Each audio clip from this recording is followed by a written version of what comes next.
লাজুকে চড় মারতে গেল বনলতা। হ্যাঁ বন্ধুরা, এমনটাই দেখতে পাবেন আপনারা আজকের পর্বে।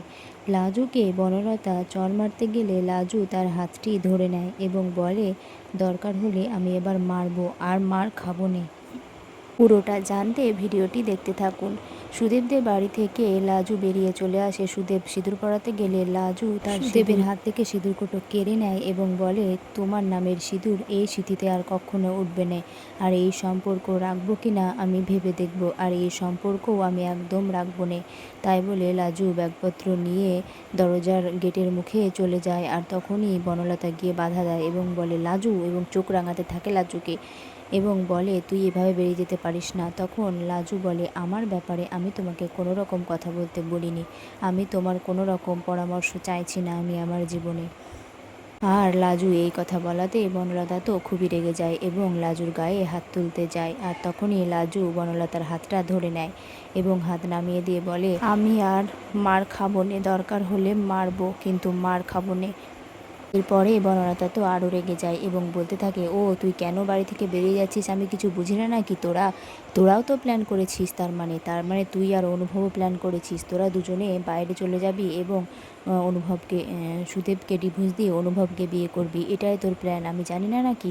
তখন সুদেবকে বনলতা বলতে থাকে, তোমার বউয়ের এরকমই প্ল্যান, তাই জন্যই তো তোমাকে বারবার ডিভোর্স দেবে, তোমার সঙ্গে সংসার করবে না এমন বলছে।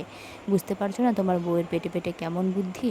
তখন সুদেবও লাজুর কাছে আসে এবং লাজুকে বলতে থাকে, ও হ্যাঁ, তুই এই জন্যই আমাকে ছেড়ে চলে যেতে চাইছিস না? আমিও তো তোকে এই জন্যই কলেজে পড়তে যেতে দিতুম নে, তোকে কলকাতায় যেতে দিতুম নে, তোকে বারবার বাধা দিয়েছিলুম, তোকে বারবার বাড়িতে আটকে রাখার চেষ্টা করতুম, এটার জন্যই তো আমিও চাইতুম নে যে তুই কলেজে পড়তে যা, কারণ কলেজে পড়তে গেলেই তো তুই ওই দাদাবাবুর সঙ্গে দেখা করবি।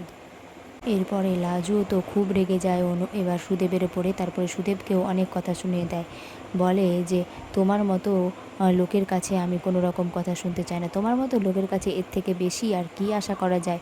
তোমার মুখে জঘন্য ভাষা, তুমি এত নীচ রুচির, তারপরে তুমি মিথ্যেবাদী, তুমি লোক ঠকাও, তোমার সাথে আমি কিছুতেই সংসার করব না। এই সব বলে লাজু বেরিয়ে চলে যায় বাড়ি থেকে। ওদিকে অনুভব আগেই বেরিয়ে গিয়েছিল এবং গাড়ির দরজা খুলে গাড়িতে উঠতে যায়। আর তখন বনলতা ওই গাড়িতে উঠতে যায় এবং অনুভব বলে যে, তুমি এই গাড়িতে কেন উঠছো? তুমি তো আমার সঙ্গে আসোনি, তাহলে আমার গাড়িতে ওঠা তোমার এত কিসের? তখন লাজু আসে, তখন বলে, ও আমাকে নিয়ে যাবে না, তুমি লাজুকে নিয়ে যাবে সঙ্গে করে, তাই তো? আমাকে নিয়ে যেতে তোমার কত অসুবিধা, কিন্তু লাজুকে তোমার গাড়ি করে নিয়ে যেতে কোনো অসুবিধে নেই। তারপরে অনুভব লাজুর কাছে যায় এবং লাজুকে গাড়িতে ওঠার কথা বলে এবং হোস্টেলে ছেড়ে দেবো বলে।